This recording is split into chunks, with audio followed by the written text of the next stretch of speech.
Hello all, ఈరోజు మా ఇంట్లో చేసుకునే ఈవినింగ్ స్నాక్ సర్వపిండి నా స్టైల్లో ఎలా చేస్తానో చూపిస్తా.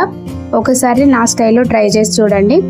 ఇప్పుడు పిండి కలుపుకోవడానికి ఒక బౌల్ తీసుకొని ఒక ఫుల్ బౌల్ పిండి తీసుకోవాలి. బియ్యం పిండి, కొన్ని పల్లీలు వేయించి పొట్టు తీసి దంచి వేసుకోవాలి. హాఫ్ స్పూన్ జీలకర్ర, హాఫ్ స్పూన్ కారం పొడి, కొన్ని పచ్చిమిర్చి కూడా వేసుకోవాలి. ఒక ఫుల్ టేబుల్ స్పూన్ నువ్వులు వేసుకోవాలి. కొత్తిమీర, పుదీనా వాటిని చిన్నగా కట్ చేసి వేసుకోవాలి. కొంచెం సాల్ట్ కూడా వేసుకొని మిక్స్ చేసుకోవాలి. ఇప్పుడు 1 ఇంచ్ అల్లం వెల్లుల్లి పేస్ట్ అనేది వేసుకోవాలి. ఇష్టం ఉంటే వేసుకోవాలి, లేకపోతే స్కిప్ చేసేయచ్చు. ఇప్పుడు 1 రెమ్మ కరివేపాకుని ఇలా చేతితో తుంచి వేసుకోవాలి.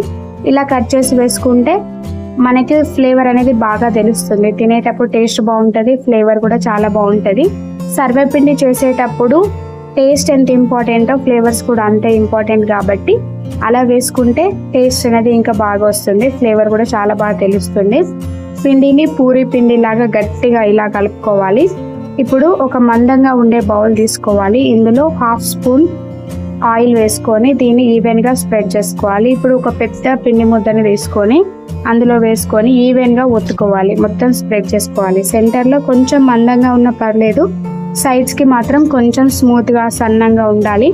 ఇప్పుడు హోల్స్ పెట్టుకోవాలి. హోల్స్ పెట్టుకొని అందులో ఆయిల్ వేసుకుంటే సర్వపిండి అనేది బాగా కుక్ అవుతుంది. అడుగంటుకోకుండా లోపల బయట ఈవెన్గా మంచిగా పర్ఫెక్ట్గా కుక్ అవుతుంది అనమాట. ఎప్పుడైనా సర్వపిండిని చేసేటప్పుడు సిమ్లో ఉంచుకోవాలి. స్టవ్ అనేది ఫ్లేమ్ అనేది సిమ్లో ఉంచుకోవాలి. సర్వపిండి స్టార్టింగ్ నుంచి ఎండ్ అయిపోయేంత వరకు 12 to 15 minutes వరకు కూడా సిమ్లోనే పెట్టి ఉడికించుకుంటే లోపల బయట ఈవెన్గా పర్ఫెక్ట్గా క్రిస్పీగా కుక్ అవుతుంది, మాడకుండా.